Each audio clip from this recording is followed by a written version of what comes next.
Okay, so do I have a motion to approve those minutes? So move. Okay, as email, okay, in a second, Second. okay, thank you. Happily, we have a quorum, so that, those are approved, all right.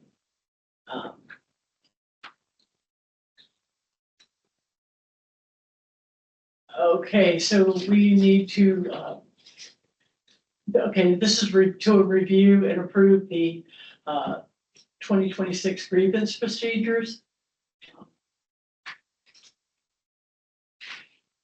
And I had read those over. So do I have a motion to approve those as provided? I move that we accept the 2020. 2020, yeah, Grievance 2026. procedures. Okay, do I have a second? Second. All right, thank you. All in favor? Aye. Opposed? Thank you. Okay.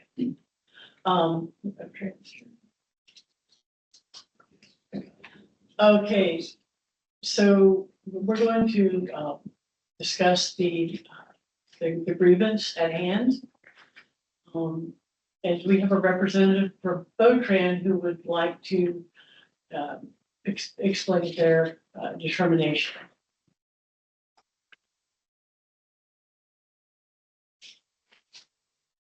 Okay, good afternoon, or good morning, jeez. Oh, don't rush it. Right, I know. It'll be here for you know it. I'm Bobby King. I'm the Director for Transit Services for Volusia County, and we oversee Botran. I pulled the information from our eligibility system to read exactly what was determined based on the information that was provided in the application. So, the Rutland's prepared a transportation disadvantaged application in March, I believe, and the determination based on the lack of the documentation that was provided, it was denied. And I've spoken with the Rutland's about this, and due to the fact that you all were having a meeting this month, we wanted to make sure this was brought to you as quick as possible, because the next meeting would be months and months away. But so they would technically need to provide the documentation to us. But the things that I want you to understand is we didn't ask them to do that again simply because we are already know that they have vehicles available. So, and they know this, we've had this discussion. So if they provided the documentation that was missing from the application to begin with, we would still be denying the application based on the fact that they have vehicles available. And so we didn't want to wait for that to happen. We wanted to go ahead and put this on your agenda because I know that they would want to appeal that as well. So I hope that makes sense. We didn't actually get everything we needed from them to begin with, but we also know, based on their information that they provided, that they would not be eligible for the program to begin with. So we wanted to go ahead and get them in here before you so that they could talk to you about their situation. And that's, I think that's where we are at this point, is letting them bring their discussion to. That's my understanding of the grievance process. Okay, thank you. And who would like to speak first? Okay. Bob Brown, and would it be better if I spoke facing you? Would that be helpful? Oh, that's super better. Okay. Thank you. Is that's what? Okay, good. Thank you. There you're good. I'm Bob Brown, representing our son Randy Rutland Brown. My wife Becky Rutland has done most of the research in making this appeal. So you have specific questions. She knows more than I do. But I just wanted to say, first of all, how grateful we are to Botran through the years. They've been super in working with Randy. And in fact, in his going to the center in Daytona from New Smyrna Beach, He has enjoyed the ride with Bo-Tran, with the bus drivers and the other participants, I think even more than the program itself. So whatever the outcome here, we're very grateful to Bo-Tran. We read the TD Trust eligibility criteria from May 22nd, 1997. And we understand that Bo-Tran must have eligibility criteria or risk losing federal and state funds. But in reading the document, it appears to allow local transportation authorities some leeway in how to determine eligibility. Randy in the past has been, for 23 years now, he's riding Bo-Tran. So apparently there's some change in the interpretation of the documents. It's true we did not turn in one piece of information because the first question was, do you have a car? Yes, we have a car. And what we're told is that by itself would prohibit us from, would make us ineligible. Our feeling is that the way the state statute is written, you have alternative transportation.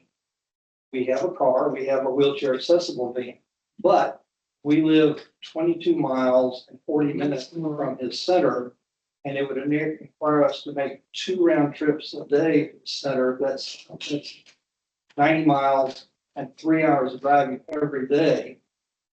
That becomes not a viable alternative. We researched private pay, and yes, we were told we could find one for $170 a day. And we feel these are not reasonable alternatives. So we also I think the specific information requested was our IRS form. We did not turn it in, number one, because we just have a car, we're ineligible according to the ruling. And number two, Randy is an independent adult who's eligible under Medicaid for services, and his income is the one that is generally used to determine need. We can certainly provide our 1040 form. I just finished mine for this week, yesterday. Right, last year's and this year's, if you wish. But we felt it was because Randy is an independent adult, his income is the one that should be counted. And number two, we were told it was hopeless because we have a car. So that's where we stand. We would ask you to interpret the rules in Randy's favor, because just having a car is not a sufficient alternative for his transportation. And number two, that his being on Medicaid eligibility is sufficient for income requirements.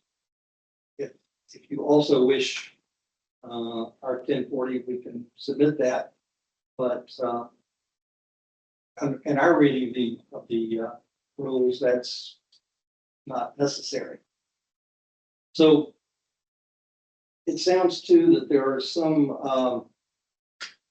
flexibility in how these are interpreted. There are ways that, for example, we're told now that Randy is not eligible to ride Bo-Tran at all, except on the beachside New Smyrna, because he is ineligible otherwise, and it would require a transfer off the beachside, which he cannot do by himself. So he's now limited just to riding on the beachside New Smyrna, and there are no other options through Bo-Tran.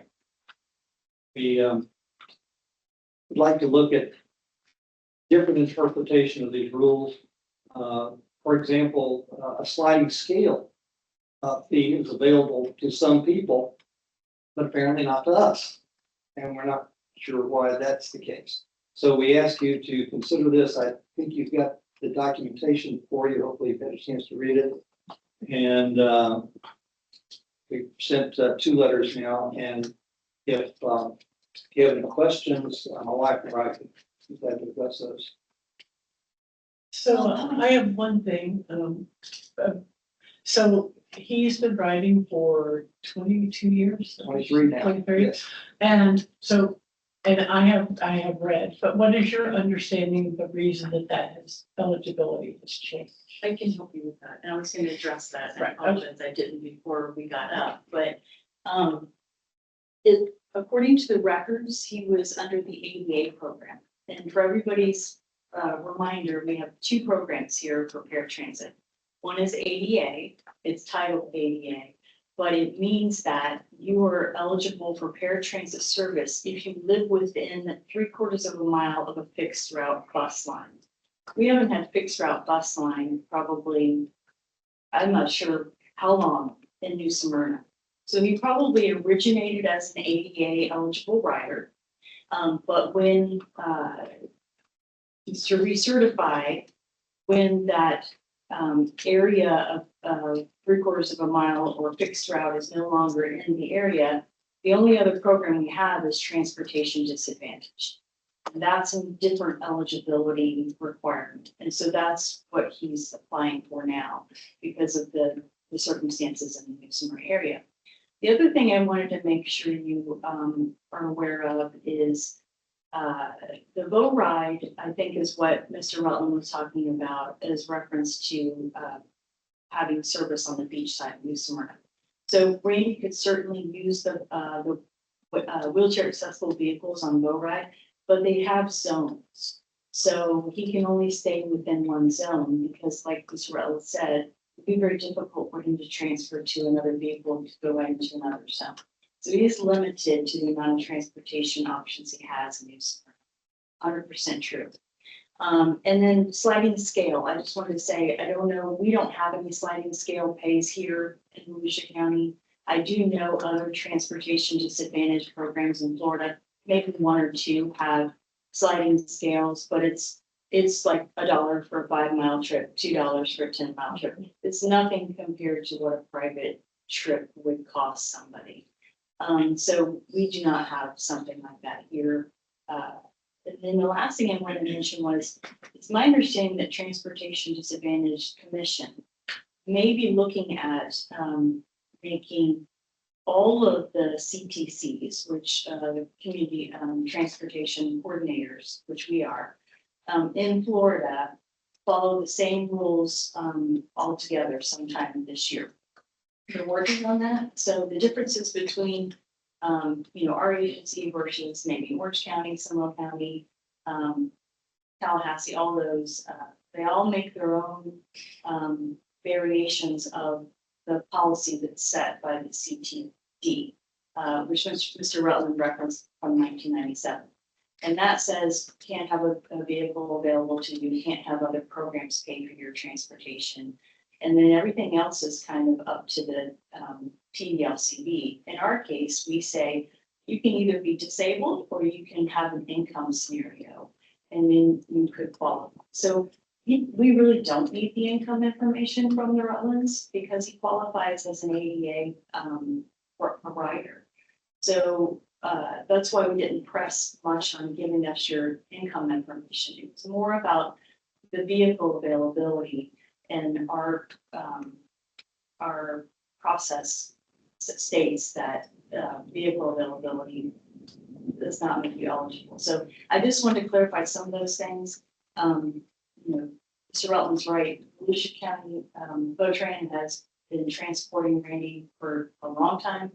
I know that staff here and drivers have connection with him, and we would certainly love to find a way to continue transportation, but we cannot do that because we are audited and we have to have that eligibility approval. And we simply can't do that in this case. So that's where we are today, and that's why they're here today.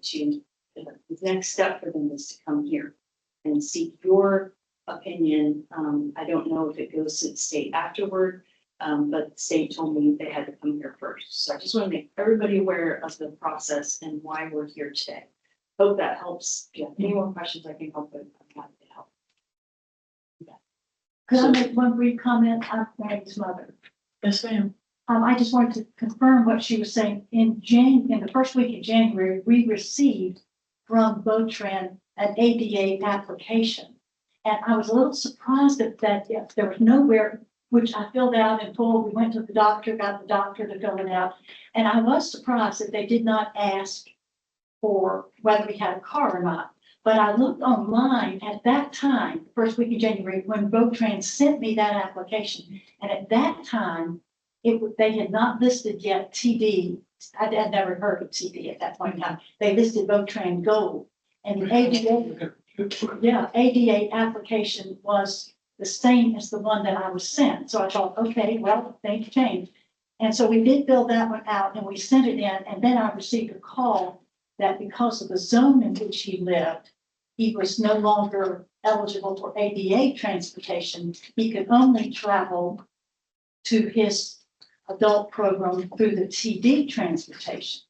And this has been frustrating to us because there are no adult day programs for the disabled in South Volusia. There's none in Edgewater, in San Sula, there's none in Port Orange, there's none in New Smyrna Beach. So we're going to the closest day program that he can go to, but that is 22 miles. I have spent hours on the phone trying to find alternatives and called 10 to 12 different places. And the only two that I could find that provided this service, neither one said they had ever provided transportation, private pay to somebody from New Smyrna to Daytona. They work primarily through agencies or billing through Medicare because their primary transportation are often people needing to go to doctor's visits or something like that. They either through insurance companies or and they would start by saying, oh my goodness, don't you have another option? This is not affordable. Because the Med One or whatever said $350 a day. You know, if you multiply that times 5, you can see how even if you're not at poverty level, this is very difficult to pay that amount. And yet for Randy, it's hard to explain how we don't really have, and my elderly husband here will be 80 in 2.5 years, and I'm 75. So it is hard for us. We just don't have the get up and go that we once did. So to try to provide daily transportation to and from this distance, it looks like we're caught in a situation where there's just no good options. As I had explained in my appeal letters, which hopefully you read.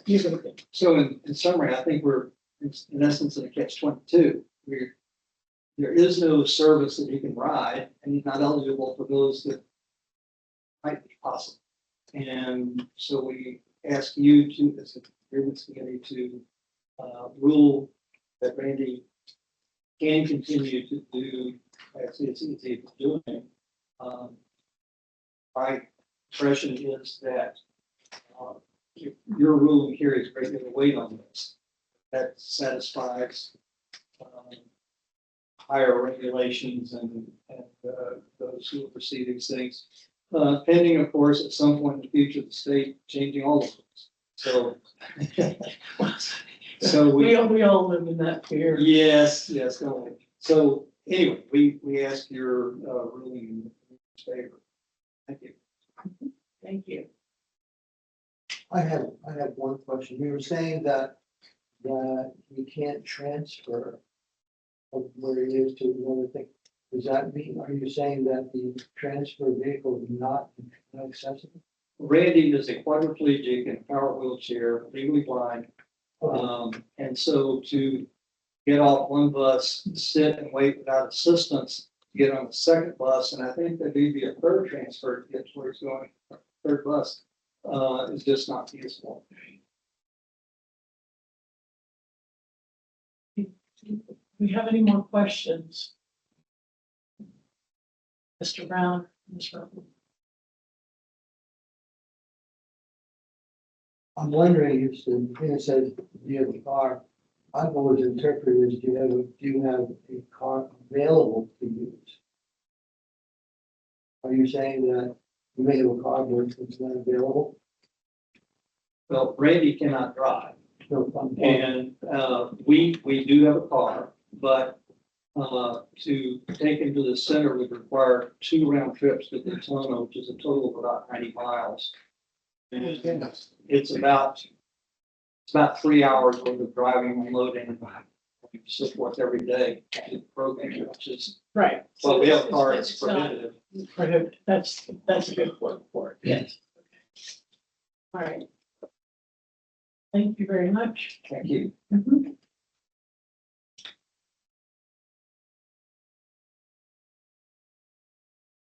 So I'm not sure, this is the first time I have presided at a grievance committee. So I'm not sure what we can do at this point. If we determine that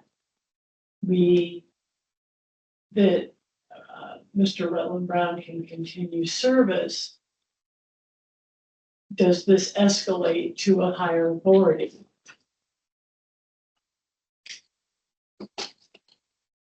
Maybe I can help with this. Okay, thank you, Stephen Stephen. Harris, TPO staff.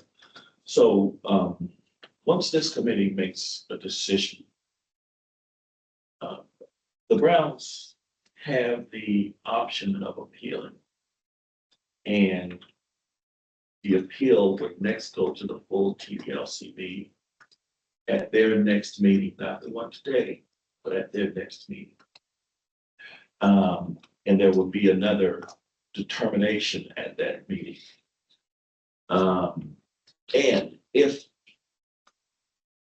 a decision will be rendered at that meeting, and that will be on July 8th, 2026. If it's appealed to TPLCB, they'll make a determination at that meeting. If the Browns want to appeal that determination, then it goes to the Commission for the Transportation Dispatch.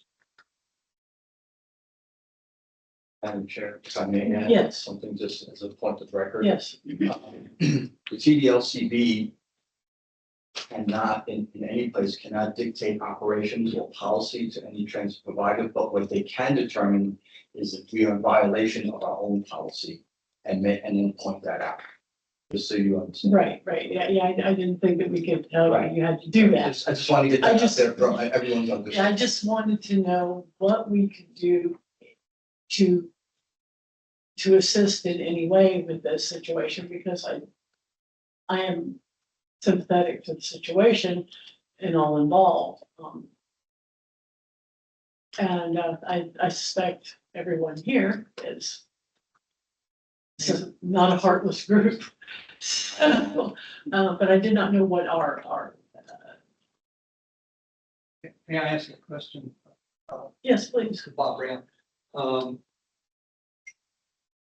Mr. Harris, did you say, so if you rule in our favor, that's it. If you rule against us, then we have the right to appeal.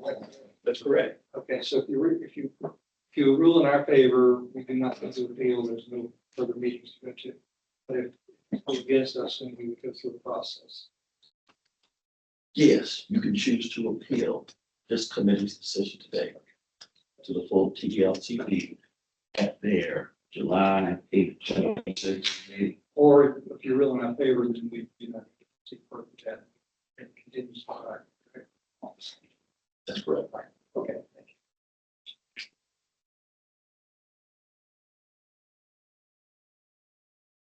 Okay, so basically, what I'm understanding, and please, anyone feel free to correct me if I'm not understanding properly, that should we determine that Randy can continue to ride, that would then place Botran in violation of TV rule. Is that correct? Am I misunderstanding that? Well, you know, it asks on the application, after it says, do you own a car, or do you own a car or not, yes or no? To me, if that was the sole determining factor, that would be the end of discussion. But then it says, is this car available to you, yes or no? And if no, why? And then it said, where do you need to go? And it has a list of those. So to me, the question is not just if you have a car in your garage, but it's also, is this available to you? Who's going to drive the car? Where do you need to go? Why are they asking where you need to go? And if it's available to you, if just the ownership of the car it's the sole question and factor. Madam Chair, if I may. Mhm. Having done this for quite a long time, the spirit of the rule is, the question is, do you have a vehicle with the intent, are you capable of using it either yourself or have someone operating for you to transport the passenger? That's the spirit of the rule. So I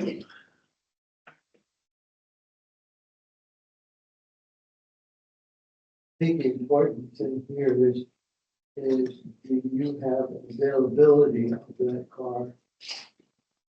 Rather than, yes, you have a car, it's one thing, but then are you able to use that car to get your employment? And I think that's the meat of the question. And I think you're saying, Ron, you're saying the car's not available for him to go to class. because he can't go on his own. Because the drive time and so forth is, and the time involved is prohibited for them to be able to drive them. Is that correct? That is correct. So in essence, you're saying that the car is not, he doesn't have use of the car to go to class.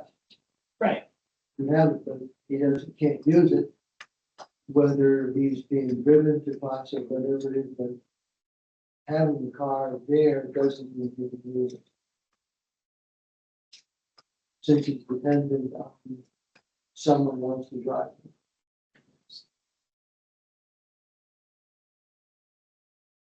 And I might add here, if Randy was able to walk and transfer, there might be more options. We could, Yes. but I don't even know anybody else with a power vehicle. And even though we have many friends, you can't get into a normal car. And most friends that we have, they're old too, and they're not able to spend the amount of time. I wish that there was a local center. I wish there was some place where you Yeah. could go. A lot of things I wish, but we have to deal with what is, and that's one of the problems with not many good alternatives. Okay, so let me understand. So if we rule in Randy's favor, what does that mean? What does that look like? From Bo-Train's perspective? If I may. Yes, please. I think that, I just wanna, that's a great question. I think that you open up the opportunities for many other people. And not that I think that's a bad thing, but we are already at capacity, for transportation disadvantage. In fact, we're doubling the amount of trips, that we should be taking. So, if we're opening up I have a vehicle, but it's not convenient for me to drive them, to everyone in the community, then we would be looking at many more TD eligible applicants that we can't provide service for to begin with. So, I don't want that to make your decision for this family, but you do need to know that as this board is governed to do these decisions, you do now open up the window for everyone else to fall into that category. Well, that's why I was asking. So I would caution you that,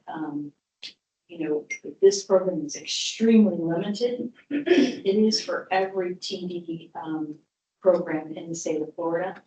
And that's why it's so limited, because we are looking at so many people that need these services with such a small amount of money being provided to do so. And so we look at the worst case scenarios as the most important, people to provide the program for. And so,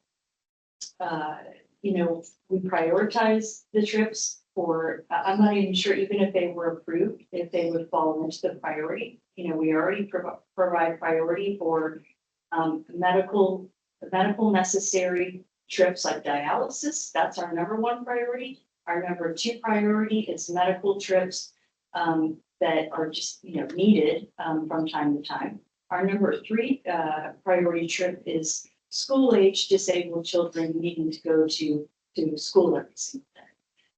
And then that are disabled. And then after that, it's work. And then it's every other thing, recreation, shopping, so there's no guarantee he would actually be approved or that he would actually get a trip every single day that he wants, even if you approve it. So there's that too. And that is very important because he goes, did you say he goes every day to daycare? So that's could affect them every day. They may not know every day whether or not he's going to get a trip. So that's something we should be aware of too, that prioritizing the medically necessary trips are our top trips that we can. Right now, we're about to be scaling those back just because we can't provide double anymore. One of the things that's frustrating to me is that if Randy were to need a medical trip, he would have lots of options. Almost every insurance company provides free medical transportation to doctor's visits, to a lab. Randy has free medical through his insurance as well. So do my husband and I. And the majority of people, there are lots of options for medical trips in terms of other billing. What we cannot find an option for is for a day program for somebody who's totally disabled, trying to live at home with his parents, but requires 24-hour care. He falls into the slot of living on the beach side in New Smyrna Beach, so he can't get ADA transportation. I know one of the drivers was calculating if he could transfer, how many stops it would take, and he calculated that it would take 4 stops and 4 hours to get from his house up to the program, which of course wouldn't make any sense because he would have to. Right, he would have to leave before boat training even opening. So we're falling in this hole where there is, and I do think, I think there is an open question. There are other totally disabled people that are trying to live at home rather than in a group home or an institutional setting. And when those parents are then cut off from transportation that provides day services, you're looking at parents that need to provide 24-hour round-the-day care for their adult disabled for the rest of their lives. We're not talking about, this child leaving home at some time and being able to take care of themselves and live independently. And I think it is, we want Randy to be able to stay at home. And he wants to be able to stay at home, but we are getting older. And if we are cut off from him being able to access day programs, if we have to get up at night and help him go to the bathroom, blow his nose, pull up the covers, whatever else, because he's unable to do any of those things for himself, then he cannot leave during the day for a day program. This is what we're going to see is as more and more of these people are cut off, the parents are going to be forced to have their children leave home because they cannot provide 7-day-a-week, 24-hour care around the clock without that support from a adult day care for the program, workshop program for the disabled. Okay. Okay, do we have any comments from the board? I have a question, yes. The van is accessible every day? Van we own, yes, it's accessible to. Every day? Rear ramp. Yeah, but every day you can transfer him from your house to the center. We drove up here and today, yes, we vans available all the time. And indeed, we have never used Votrans Gold for anything, or VCD, for anything other than his day program. Not yet. Well, he goes to doctors and dentists and therapists and all these kinds of things. He goes to church, he volunteers in nursing homes. It's not that we need this for everything. We need transportation for this one thing. And, it's unfortunate to me. I know that it would be great if other Votrans Gold or TV Gold users would say, for this trip, I'm able to use another source. I don't have to use TD for this, instead of saying it's either all or nothing. Another question, is any other center close to the house? Said what?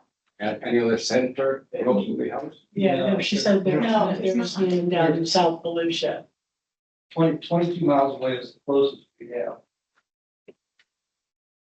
Because, yes, Bolton would be in violation of the rules. If we ruled in his favor. Yeah.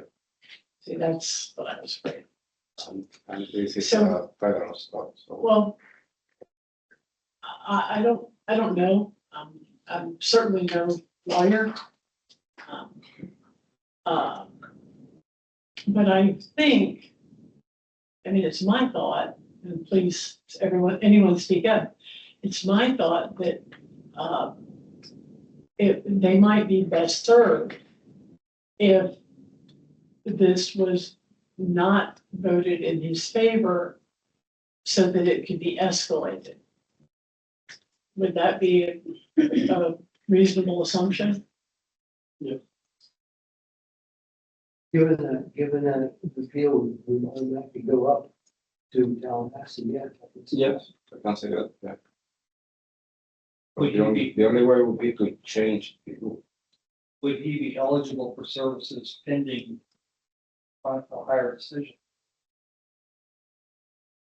Bobby? I'm sorry, did you ask me? Oh, no, I'm just asking for your Yeah, so input. his eligibility expires, I think, on the 11th. Correct. Yeah. So, and that was because we kept it going until he could come here today.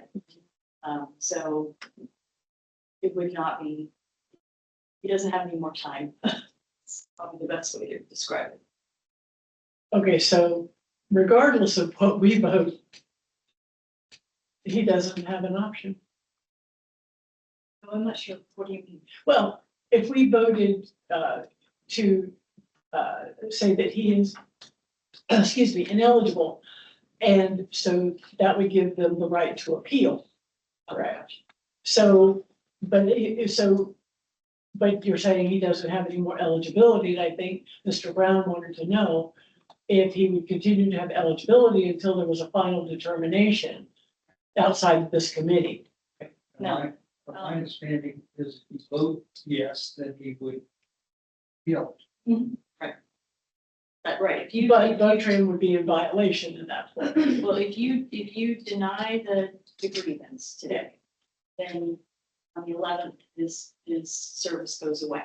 If you approve it today, then obviously we would make the application eligible based on your determination today, and for however long before he has to recertify again, he would continue service. But I think what you're asking is if you deny it today, then he has to wait until July to come back to the full board, and he would not have service for the next 3 months. Yeah, not gonna be here. That's what you said. that is what I wanted to know. Yes. Um, so, but if we rule in favor, then as I understand it, that puts Buttram in violation, then what happens? Well, I was thinking of when you're gonna have to auditing. make that decision. No, if you've approved it, then as far as I'm aware, the state would accept your approval, unless I'm misunderstanding that you're able to do that here. But the rules say what they say, and so we would have to change, you would have to change your eligibility here, for TV writers. And so that would be all the TV writers, basically. Of course. Sure, yeah, because you can't. Also, it would not guarantee him a trip every day like he's had in the past. Indeed. Correct. It's when the it's full, that's full, it's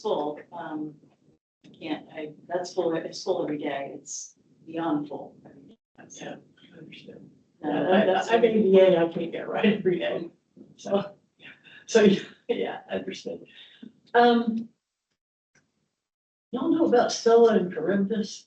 Oh. I'm wondering, could we approve him and then direct that the TD commission, whatever it is, needs to examine him in detail? But it has to go to the board it has to go to the full TDLCB in July.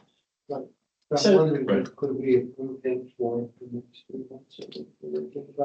But to also indicate that we want the issue taken before the full TD commission. Is that an option? But if they submit an appeal, that's automatic. But if we approve it, they can appeal it, right? Is it possible to approve Randy, but still But still haven't looked at. to still have this policy looked at? One of the things I mentioned in my appeal is that I wish, I don't know how many adult disabled people in the southeast part of the county are using TD transportation in order to access their adult day program. And there's no way for me to get that information because of HIPAA laws require that to be private. And I certainly understand and support that privacy issue. But but I do feel, I wish there was a way that VoTran that they could say that for people who live 10 miles or more from an adult day care program for the disabled are qualified for that program due to the severity of their disability, have no access to VoTran fixed routes or cannot transfer. That they would be able to access VoTran transportation. Because I do think there are other people, but if Randy was close to a program, it's not like everybody, then it would be different. But the problem is that we don't have access, that these programs are so far away. I don't know how many people this affects. It may not be huge numbers. I know that, for example, in terms of wheelchairs, at 3 of the places that I'm aware of, there are only 2 or 3 people in power wheelchairs. The rest of them are able to transfer or getting in. So we're not looking at a large number who have the combined disabilities that Randy has to be able to access alternatives.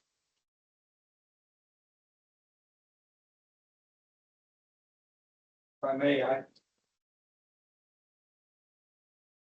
Yes, sir. thinking from what I hear that for you to approve Randy now and have it looked at in July, at the TD meeting where full review of all the issues could be handled. That would be a good outcome for us and hopefully for everybody.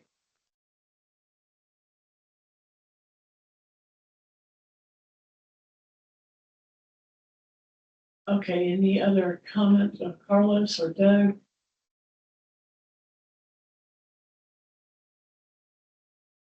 I think that if we approve today, it's gonna be up to the board to bring it up. Because if we don't have an appeal, doesn't go to the next level. It's gonna be up to the board to bring it to the TV, put it away, or figure it out. Okay, so And both term would be in violation.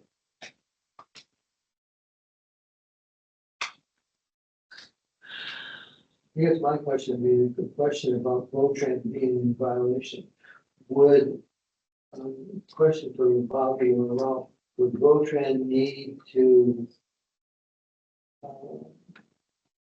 indicate when you do your report, would you need to indicate why you're doing this?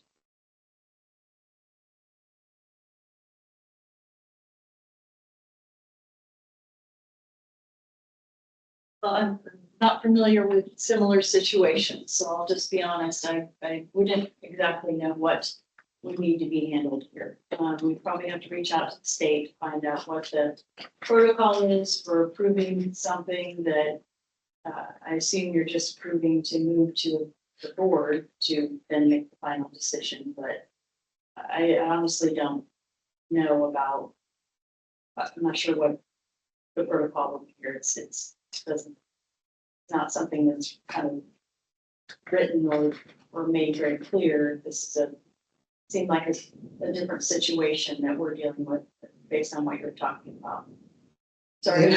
I don't If have the, luck. if the feds were to consider that you are in violation, would that endanger your federal transportation funding? Right, so currently, the application is ineligible. It sounds like you want to try to approve it to at least go to the TDLCB board. But that still doesn't make the, application eligible. So, and I know Carlos works with the state, he's not, with the Transportation Commission, but he certainly has a lot more, maybe experience with things like this, so I appreciate his input. But honestly, I'd have to check with the state on how they would feel about a temporary approval or another temporary approval, with the uncertainty of what the board will do in July. So, we can run it by them, of course, but it'll be after your meeting today. One of the things still don't quite understand, for the last 23 years, Randy has been approved because he's been ADA, He was under the ADA program. under the ADA program. So he still is qualified, he still meets the criteria under the ADA program. That's because he doesn't live in the area, because the fixed route bus is not in that area. Like I said, the fixed route ADA program is only for individuals that live within 3/4 of a mile of a fixed route bus. That hasn't been the case in your area for a long time, but you don't meet that program eligibility. But 3 years, So, 3 years ago, We honestly can't tell you, none of us were here why you were approved 2 years ago. We were- That's the honest truth. and I will tell you, honestly, we've never lied on any application. I didn't say. I know that. I'm not saying that you did, but what I'm trying to say is, it's hard for me to totally swallow that for 23 years, he's been ADA, he's a benefits through ADA, but because the way the zoning of VOTRAN is done, that he no longer can ride VOTRAN because of ADA eligibility has always been that way. So It's always been that way. if we were Nothing's changed. if we were to move to that half a mile, Maybe a bus route, Yes, absolutely. Yes, That is correct. Right. that is correct. so the Yeah. farther you are from a bus, the less eligible. Yeah. You can see our frustration. I'm trying to say, do we need to, do we need to sell the house and move in order for Randy to access the day program? This is, you can see our frustration. Yes, absolutely. And from what I'm hearing from people here, this is a very unusual circumstance that no one's ever dealt with before. So, This is an interesting issue, and perhaps that's something that needs to be looked at. I understand the change in the delivery of service in South Volusia, because there's no doubt that's what it is. But I'm wondering if maybe any question needs to be brought up should redefine what is ADA. Well, Because we don't have that. We don't have that. yeah, I realize that, but my point is that by definition, what is ADA, you're actually, the system is actually cutting off anybody who lives in this area. Right, anywhere it's not just Houston, anywhere we don't have a fixed route bus, it's a lot of places. But we did just have an idea, since it sounds like the issue is more about the time it takes to drive them. We do have a fixed route bus that goes to Smyrna there at the old fort. If you could take him there and get him on that bus But does it, that's true. We have to make sure that the bus goes right by your school. and the bus driver is the one who looked at this and said, can we do this? And he's the one who said it would be 4 hours and 4 transfers. Because that bus doesn't go Right, because he would have to. You have to choose things. It's good, we looked at this, I thought, well, because we could do that. If he could go straight there by us taking him Yeah. to a transfer station, no problem. So, but no, we don't make the rules on the ADA program, we just have to follow it. And then there's the TV And program. you really don't make the rules for that completely either, because there is some leeway, but there is still the situation where he might have a trip one day a week available to him under TV. Which is, I don't think that would be terribly helpful to them either. Because they would never know if he was gonna be on a trip.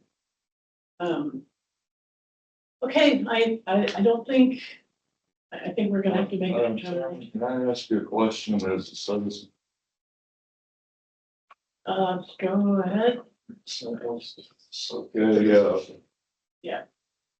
From what I understand, this gentleman is going to a daycare, that would be some form of education. So would he not fall under something under education? If they include his eligibility up below? Okay, Steve, I guess technically, you're not on the committee, so on the grievance committee. So, but I understand what you're saying. I'm just asking as it says, concerns us. All right, so we're going to have to make a determination. We're close on time here. So almost time for the full board. So I'm going to need a motion and a second on how to rule on this.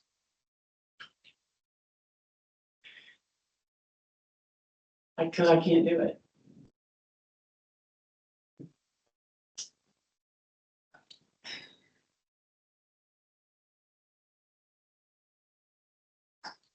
I have mixed feelings.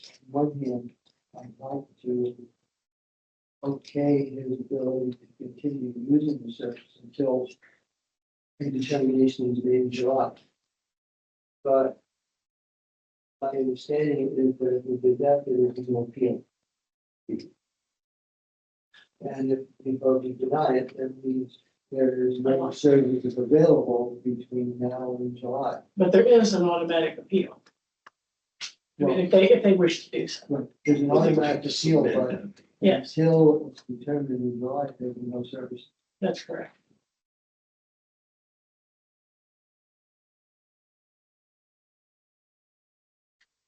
Carlos?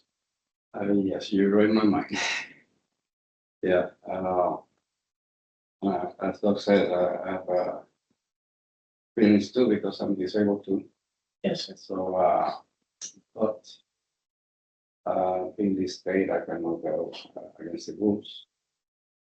So I need to go with them. So you make so you're saying that you would deny this? Yes, Oh, and okay. it would be better for them to appeal at the PDLCB. Because otherwise it would be up to this post to take it to the next level. So yeah, in this state, unfortunately, I cannot go against the rules.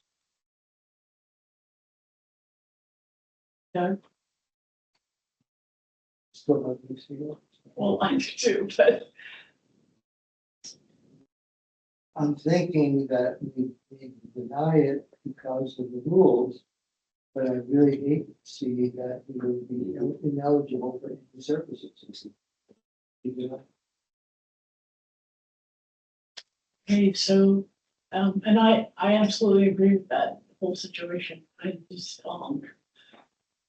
I hate to deny it, but I think they might be best served if they were offered the option to appeal. And that would mean that we would have to deny this. Yeah, I don't like it, but I guess I agree. That I don't like it either. I think we have to deny just so we can force people to do what they're supposed to do. Okay, so that determination has been. May I just say that I appreciate this is a very difficult, catch up person and a painful decision at this point. So appreciate your difficulty in the decision making. I'm so sorry. But I do think you're best served if you would submit an appeal to the full board. May submit an appeal and also indicate that indicate that the grievance committee is to appeal. I don't want them to think that we might have anything terrible. Okay. I'll accept the motion to adjourn. Wait, oh, I'm sorry. Moving adjourned. Wait a second. Okay, so, all right, so Carlos, you spoke first, so are you saying that you make the motion to deny? Yes. And Doug seconds, okay? And all in favor of that? Aye. All opposed? Okay, I'm sorry, I apologize, this is all new to me. Okay, I will accept the motion to adjourn, I need a drink. Moving adjourned. So maybe. Okay, there are no